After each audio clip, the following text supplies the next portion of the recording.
ភាពភូមិខ្ញុំនៅភូមិនងច័ន្ទនាពេលសាយ័ន្តដេញខ្មាំងអស់ទៅ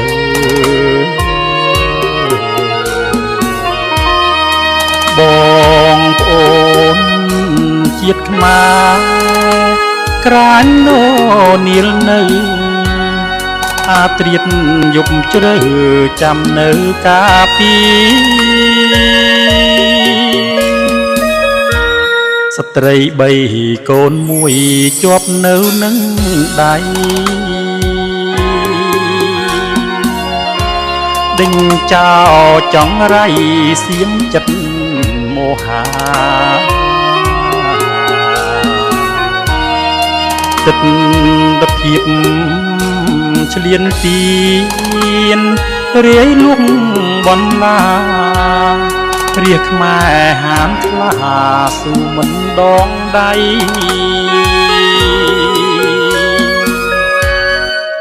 អោភូមិចុងជ័យទឹកដីដូនតាកូនខ្មែរបដិញ្ញាកុំចាប់ចោលថៃនងច័ន្ទអូជ្រៅយើងនៅយប់ថ្ងៃដំបងគ្រប់ដៃវាយចោលឆ្លៀនពីអាចោកំហូចវិនាងភ្លៀមទៅជាតិខ្មែរគង់នៅ100,000ឆ្នាំលៀនពូជខ្មែរអង្គរមានចិត្តក្លាហានការពារឲ្យបានទឹកដីខេមរា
អោ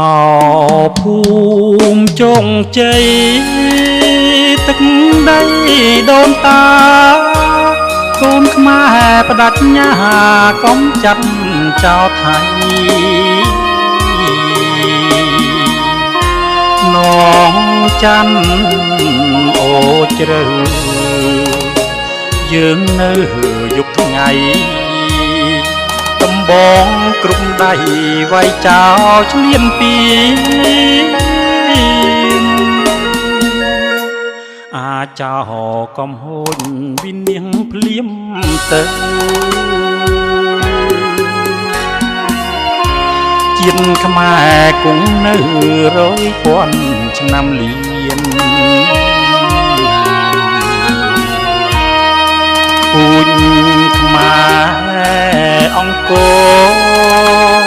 មានចិត្តក្លាហានការពារឲ្យបានទឹកដីខេមរា